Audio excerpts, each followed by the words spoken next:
Bonjour et bienvenue dans ce nouveau tuto Tableau pratique où nous allons voir ensemble l'écosystème de Tableau Software.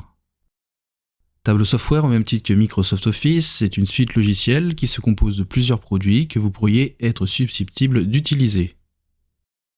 Pour les énumérer brièvement, tout d'abord nous avons Tableau Desktop, qui est l'outil de base, c'est-à-dire le client lourd de Tableau, et qui vous permettra à partir d'une base de données de créer rapports, graphiques dynamiques et interactifs sur votre ordinateur.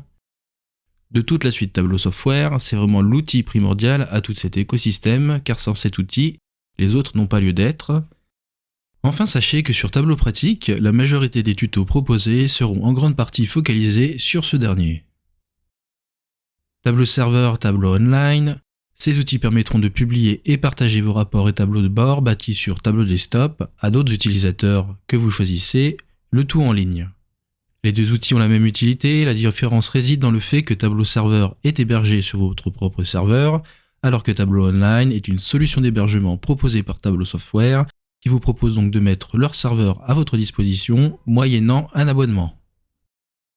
Tableau public, c'est l'équivalent de Tableau Serveur Online, c'est-à-dire que tous vos rapports sont publiés en ligne, mais sur un serveur public et donc partagés avec le monde entier. Cet outil est donc déconseillé à l'échelle d'une entreprise et au partage de données confidentielles. Tableau Prep, cet outil permet de préparer des données extraites de grosses bases de données pour qu'elles soient plus facilement intégrées dans Desktop, car oui, la puissance de Tableau Desktop sera limitée par la configuration de votre ordinateur, notamment sa capacité de calcul en fonction du processeur et de la RAM dont vous disposez. Tableau Reader, c'est une visionneuse qui a pour fonctionnalité principale de lire vos rapports Tableau Desktop, mais tout en étant hors ligne. Tableau Mobile, qui est également une visionneuse que l'on installe sur une tablette ou sur un smartphone.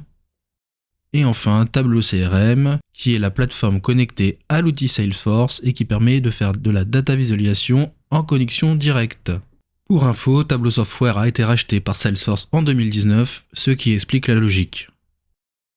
Le tuto est désormais terminé, retrouvez-nous sur tableau-pratique.com pour encore plus de contenu dédié à Tableau.